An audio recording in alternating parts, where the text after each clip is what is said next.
Далеко на севере, в республике Саха-Якутия, есть село Сунтар. Село, как многие другие. Здесь живут такие же девчонки и мальчишки, как и везде. Но есть особый повод для гордости местных жителей. Именно из их села вышли первые звезды женского бокса и кикбоксинга мирового уровня. Оксана Васильева, Мария Кривошапкина и Лидия Андреева. Из нашей республики они были первыми, кто достиг высот спортивного мастерства. Одновременно женственные и мужественные, сильные духом, они воплотили все лучшее, что есть в якутской женщине. А воспитал их удивительный человек, настоящий тренер Анатолий Иванович Афанасьев. Анатолий Иванович родился 20 марта 1949 года в Нюрбе. Он был щедро одарен творческими способностями, увлекался рисованием и музыкой, имел музыкальное педагогическое образование. Спортом Анатолий начал заниматься с ранних лет и благодаря своей незаурядной силе воли и непреклонному характеру достиг хороших результатов, стал победителем первенства ДСО «Спартак» по вольной борьбе, выиграл вторую спартакиаду в Манчары по борьбе хапсагай, а в 1971 году выполнил норматив кандидата в мастера спорта СССР, однако потом увлекся боксом и оставил борьбу.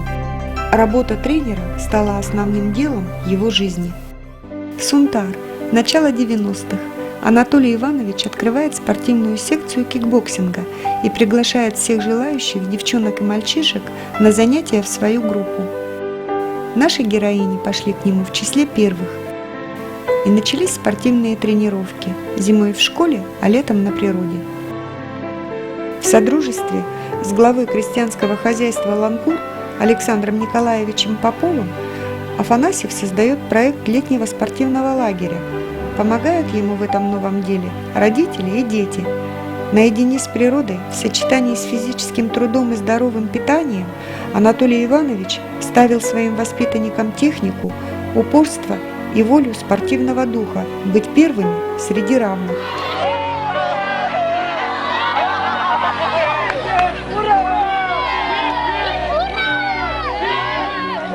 Надо отметить, что Анатолий Иванович умел сплачивать вокруг себя единомышленников, умел заражать их своей идеей и увлекать за собой. И так как проект был уникальным, стоит уделить особое внимание рассказу о лагере «Ланкур». В 1996 году Анатолий Иванович с помощью самих юных спортсменов и их родителей создает спортивный лагерь «Ланкур», где и решает проводить летние тренировочные сборы. Дети сами расчистили заброшенный телятник и в нем образовали зал для тренировок. Инновационные методы тренировок Афанасьева отмечали все и часто сравнивали его со знаменитым тренером по вольной борьбе Дмитрием Петровичем Коркиным из Чорапчи, воспитавшего целую плеяду выдающихся вольников с мировыми именами. Анатолий Иванович пользовался огромным авторитетом среди своих учеников, за которых искренне болел всей душой, поддерживал и направлял, но и никому не делал поблажки, был строг и редко хвалил. А если говорил слова похвалы, то так, чтобы ученик не слышал. Возможно, поэтому в дальнейшем у его подопечных не будет звездной болезни. По проектам своего тренера дети сами смастерили спортивные снаряды и инвентарь. Первый год все жили в палатках, потом только построили бараки. Тренировались ребята в лагере 3 раза в день. Подъем был в 7 часов утра, построение, небольшая разминка, потом пробежка 4-6 километров, затем зарядка. После этого все умывались и шли завтракать, после которого предполагался отдых. С 11 часов вторая тренировка, работа на снарядах или в парах. Или тренировка в воде, где дети обязательно должны были плыть дистанции разными стилями плавания – кролем, баттерфляем и брасом. Раз в неделю кросс. После тренировки по расписанию обед и отдых. Вечерняя тренировка начиналась с 11 часов, была игровой или подкачкой.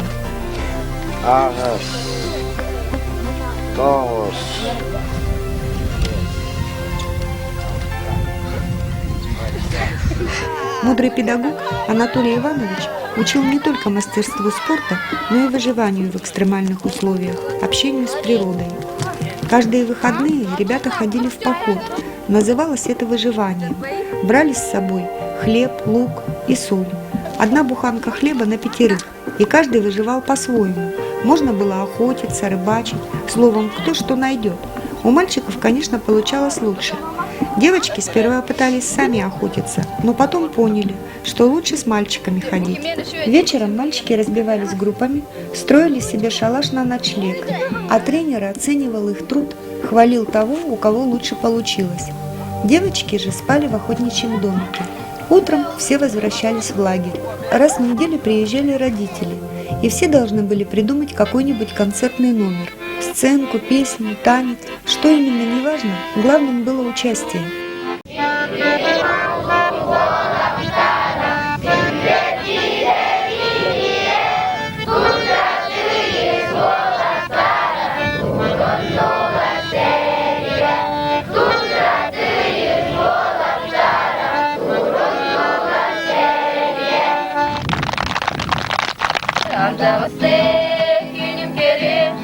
Ayılma bilmeyeceğim, amından sayıverin.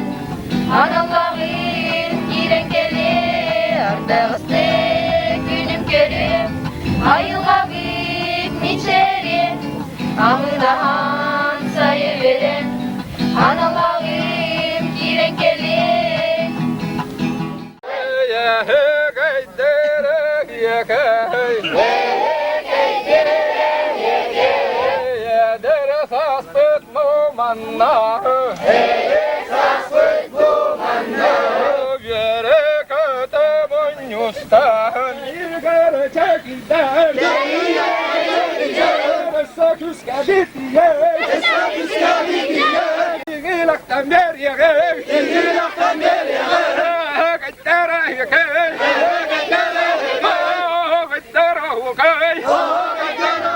Анатолий Иванович был настоящим патриотом своего родного края и воспитывал гражданственность в своих учениках.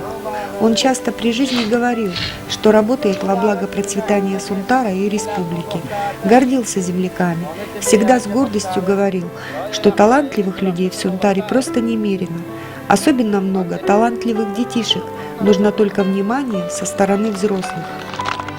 Человек харизматичный, он был прекрасным оратором и хорошим организатором, за словом в карман не лез, был очень прямолинейным и честным человеком.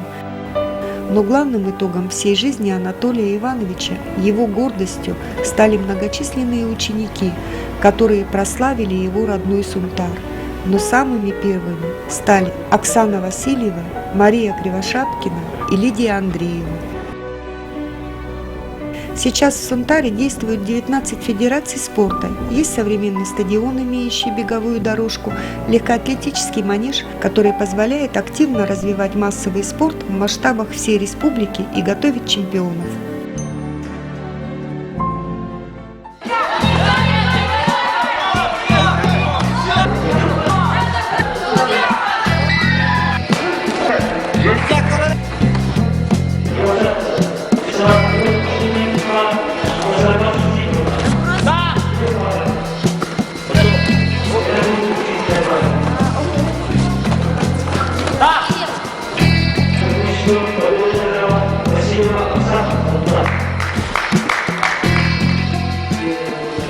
Возле Анатолия Ивановича остаются самые упорные и нацеленные на победу ученики. Общие интересы и совместные тренировки делают старших Оксану и Машу близкими подругами, и в большую жизнь они идут уже вместе. Оксана Васильева, Сунтара. В 1996 году они выигрывают первый чемпионат республики по кикбоксингу. Всего 2 года с небольшим занимаются они под руководством Анатолия Ивановича, но за это время он успевает заложить основы для будущих побед своих подопечных.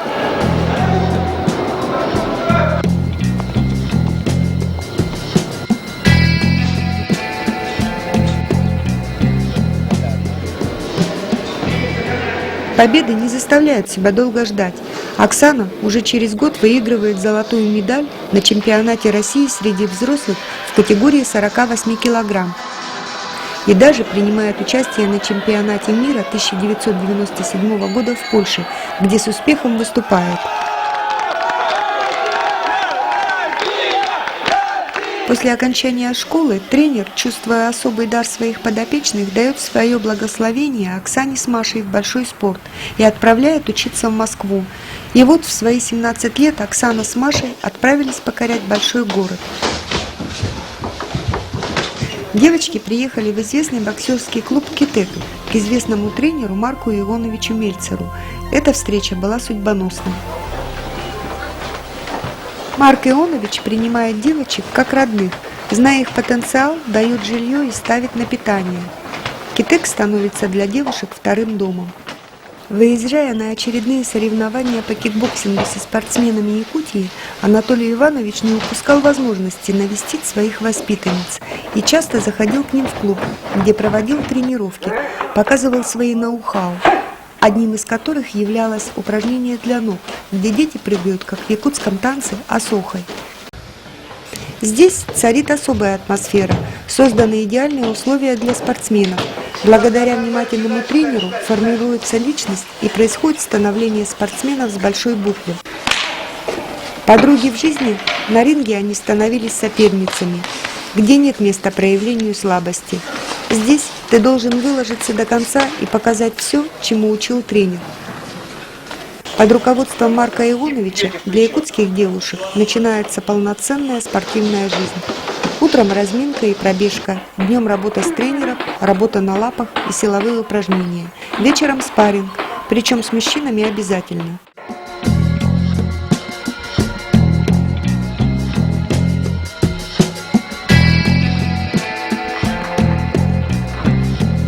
У девушек много соревнований, не очень больших и значительных, но очень важных. Участие в них воспитывает уверенность в себе. В ходе поединков они получают необходимый опыт.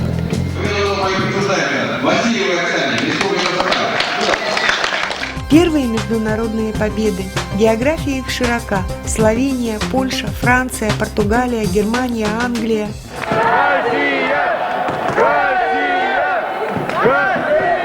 Хорошо или нет? Хорошо, встречай. О, молодец! О, молодец!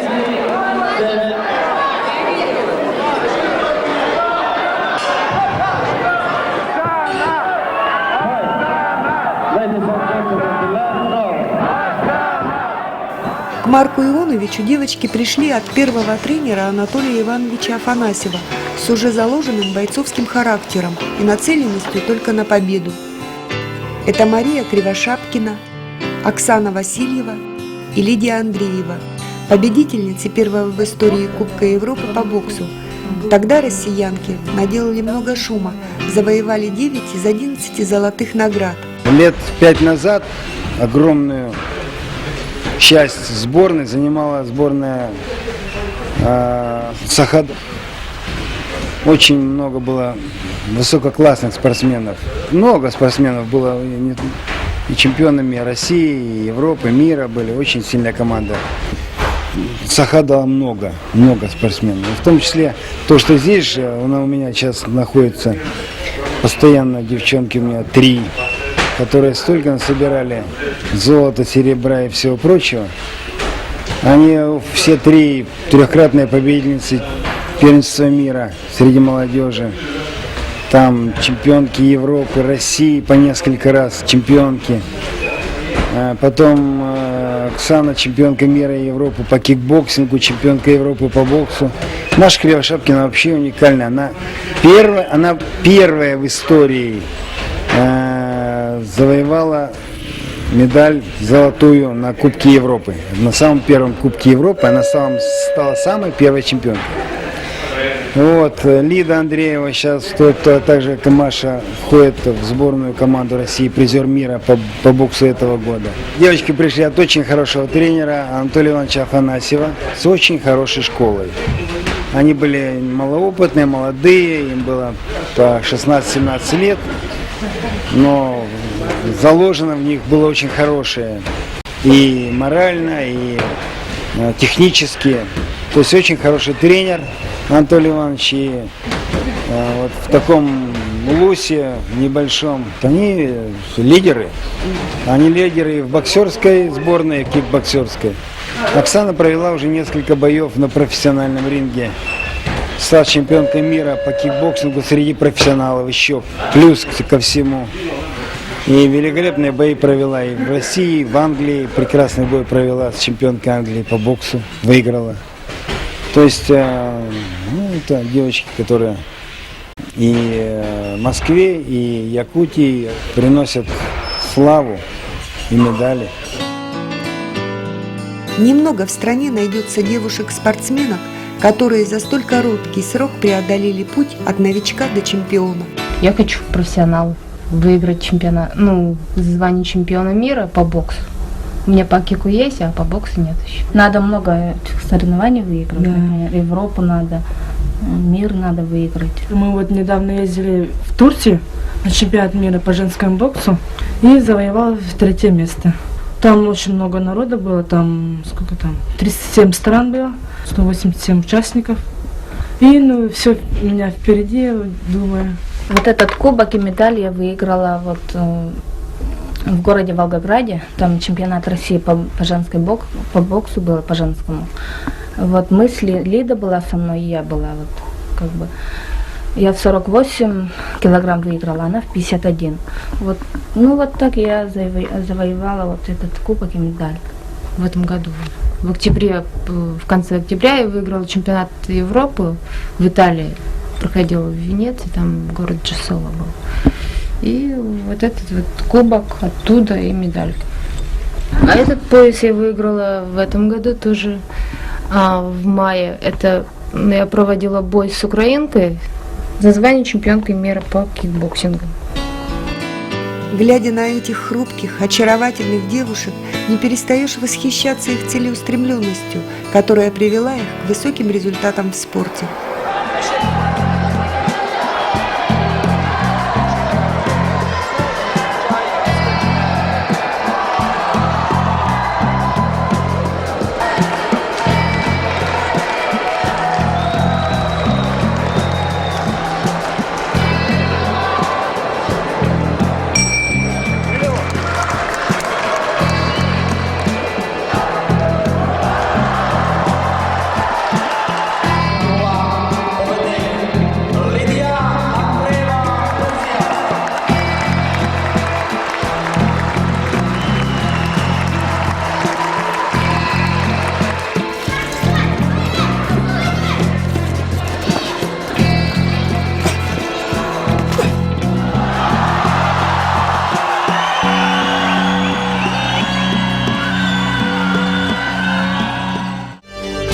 Лидия Андреева, заслуженный мастер спорта Российской Федерации по кикбоксингу, двукратная чемпионка мира, 5-кратная чемпионка России, 2-кратная чемпионка Европы, призер чемпионата мира по боксу, 4-кратная чемпионка Лиги Китэ. Я когда тренировал по кикбоксингу в селе Сунтар, начал тренировать парней. И вместе с ними я тренировал своих девочек. У меня их 3, чтобы здоровье поправить.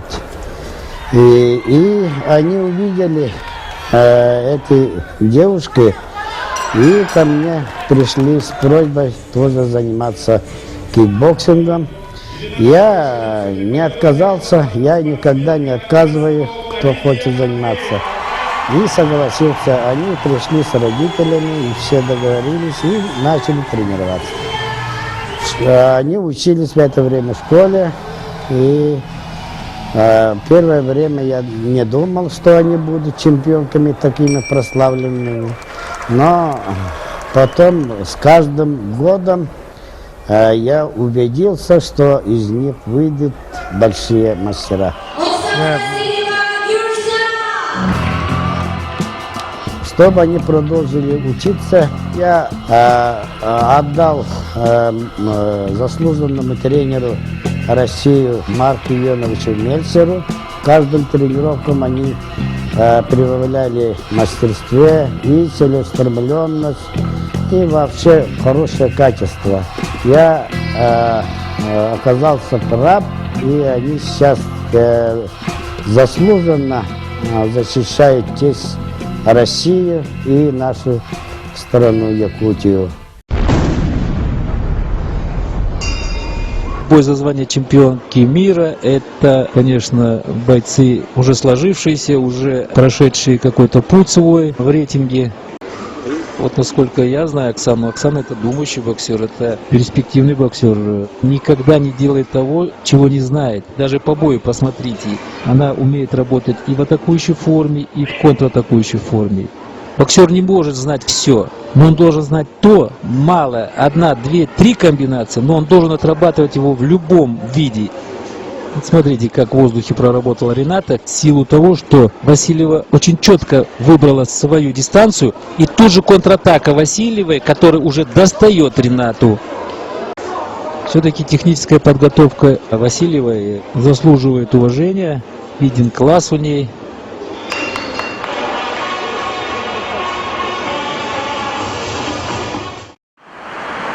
Кикбоксинг – это очень разносторонний вид спорта. Здесь есть разделы, где условное касание, есть где слабое касание, есть где полное касание.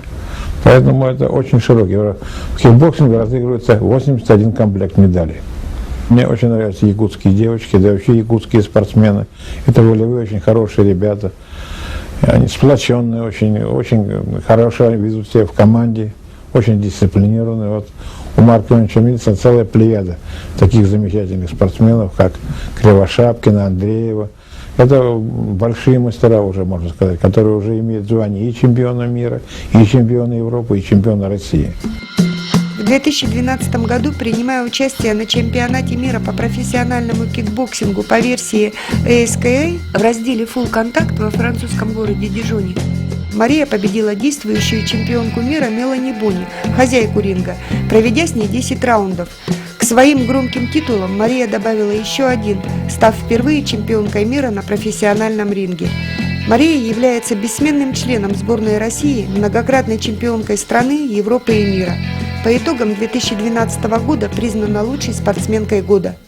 Мария Кривошапкина, мастер спорта международного класса по кикбоксингу, двукратная чемпионка первенства мира по кикбоксингу, чемпионка России по боксу, двукратная чемпионка Европы по версии WK, двукратная чемпионка Европы по кикбоксингу в разделе лоу-кик, пятикратная чемпионка Лиги Китек, чемпионка мира по профессиональному кикбоксингу.